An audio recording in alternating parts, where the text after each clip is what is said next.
Chapter 13. A short, squat man poked his head inside Cole's room.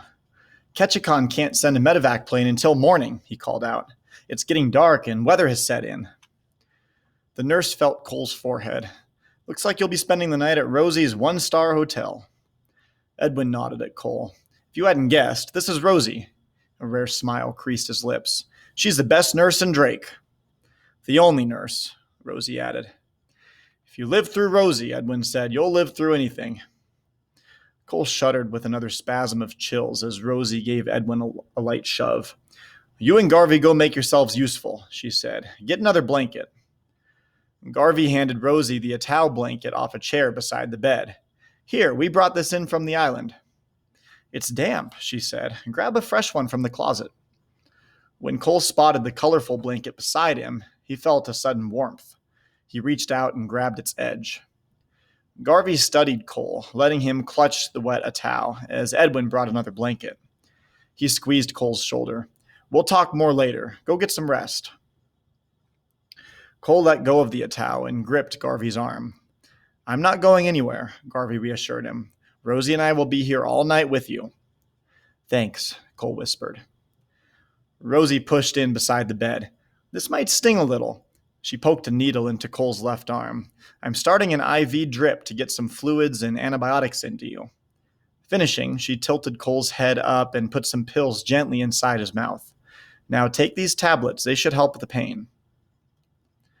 Cole sipped water from the glass she held to his lips and struggled to swallow the pills. When they finally went down, Rosie began working on Cole's wounds. The door opened and another Tlingit woman brought in a thermos of hot soup and set it next to the bed. Rosie turned to Garvey. Maybe you can get some food into this guy. Edwin remained standing along the wall, watching intently as Garvey placed a big pillow under Cole's head and ladled spoonfuls of chicken broth between his cracked lips.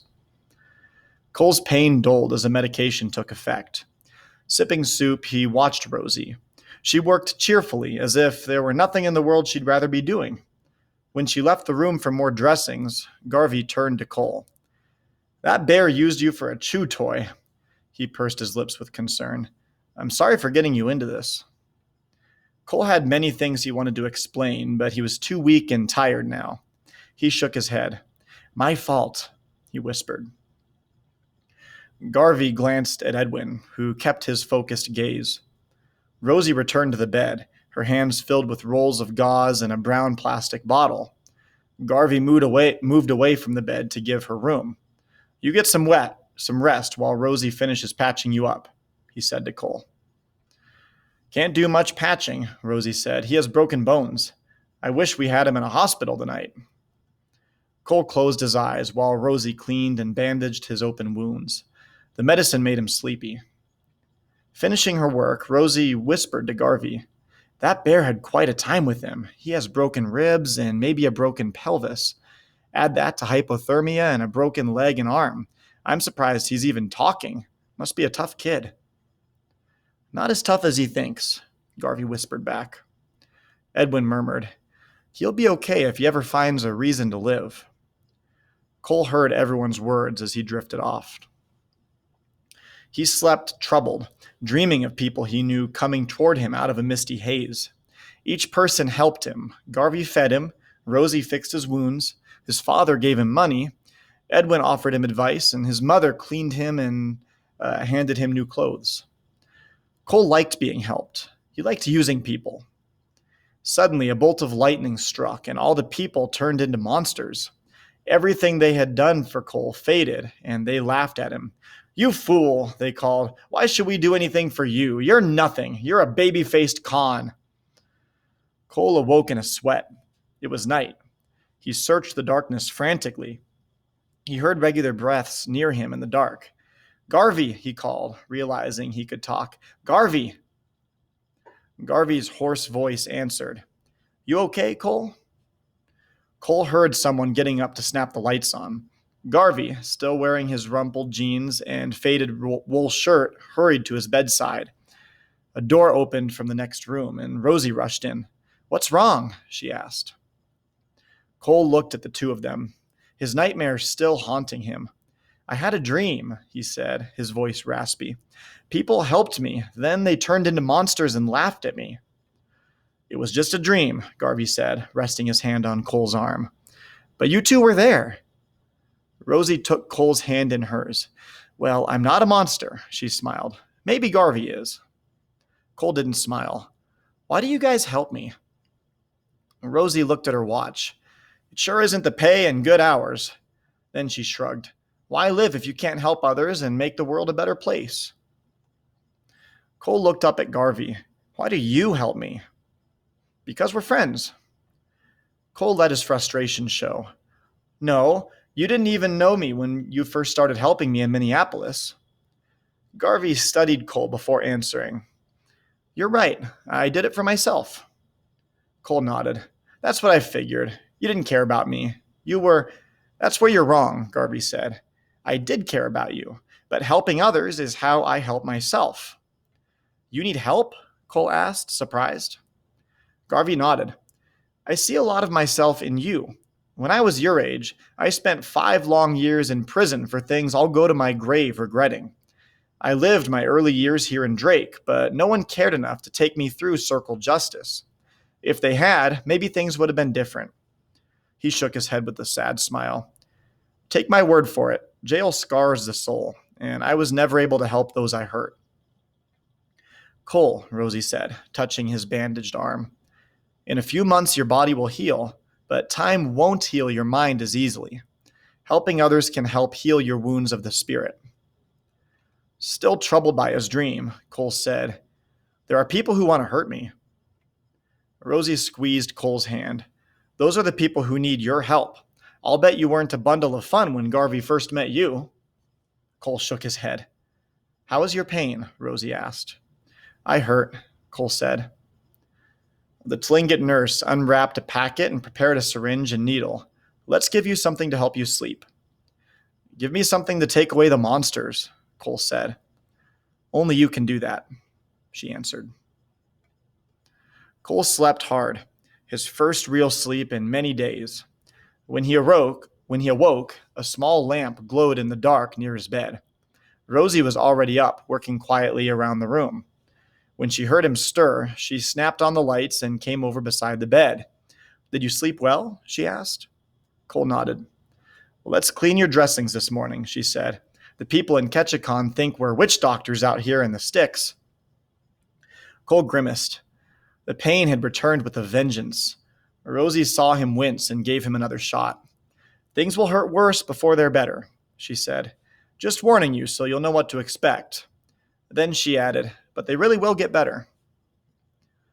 While Cole waited for the medication to dull the pain, Garvey sat upright on his cot and stretched the kinks out of his back.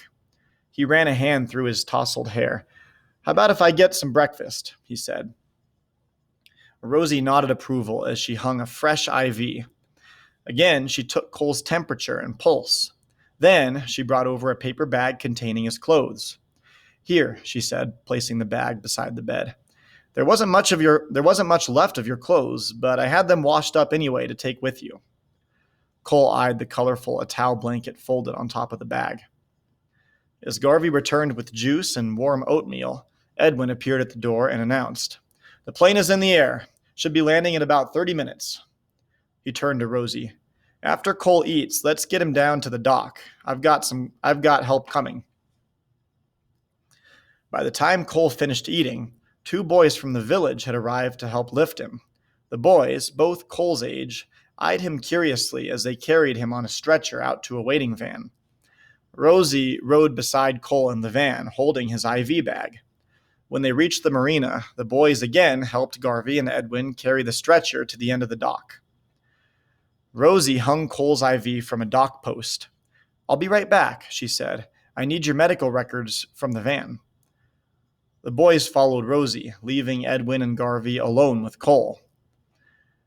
Edwin looked out at the horizon, glowing red with early dawn. Tell me what happened out there, he said. I didn't think anybody cared about me anymore, Cole said, struggling to speak. That's why I burned the shelter. Hesitantly, he explained how he had tried to escape the island and how he was mauled trying to kill the spirit bear. I wanted to kill it because it wasn't scared of me, he admitted.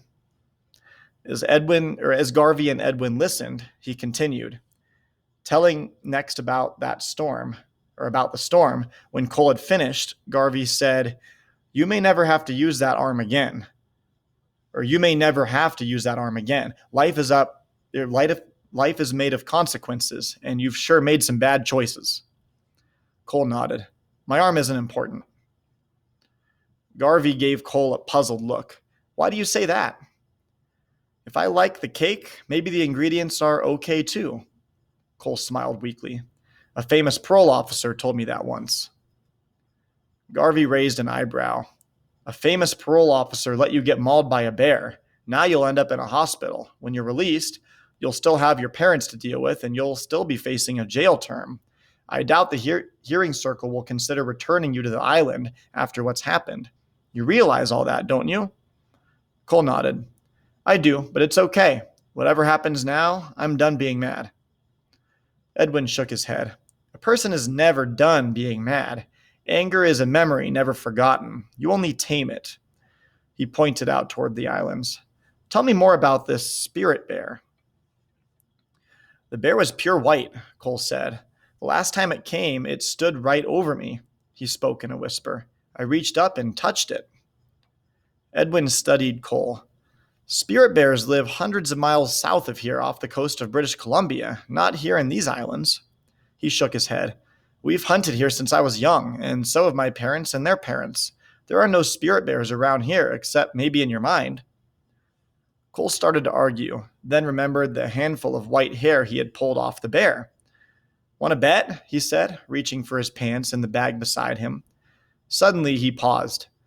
His life had become filled with lies, and the more he lied, the more he always tried to prove he was right. Never had he been strong enough to simply tell the truth. Cole put down the bag. Today, things would change. From now on, he would speak the truth, even if it meant going to jail. He spoke softly. "I don't need to prove anything. I'm telling the truth."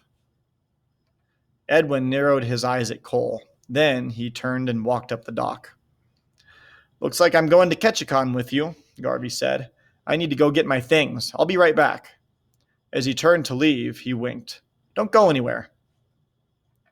Cole watched Garvey leave. Finding himself alone, he looked out at the mirrored water. Maybe he had never really seen the spirit bear. He strained his neck to make sure nobody was watching, then reached into the paper bag and pulled out his jeans. Carefully, he poked his hand into the front pocket and wrapped his fingers around something matted and fuzzy. He pulled his hand from the bag and opened his fist. There in the palm of his hand, was a wad of hair. Cole stared. The hair was all white, all white. "It's true," he whispered. "I wasn't lying." Deliberately, he raised his hand and tossed the hair into the water. Beginning today, he would tell the truth. His words would become his only proof. As loud voices approached the dock and a plane droned overhead, circling to land, Cole watched the white patch of hair. It floated on the water, and the breeze tugged it out away from the dock. The little clump bobbed about, drifting with the tide, then finally blinked from sight. Smiling, Cole rested his head on the stretcher. Edwin had said that anger was a memory never forgotten. That might be true, but the spirit bear was also a memory that would never disappear from his mind or heart.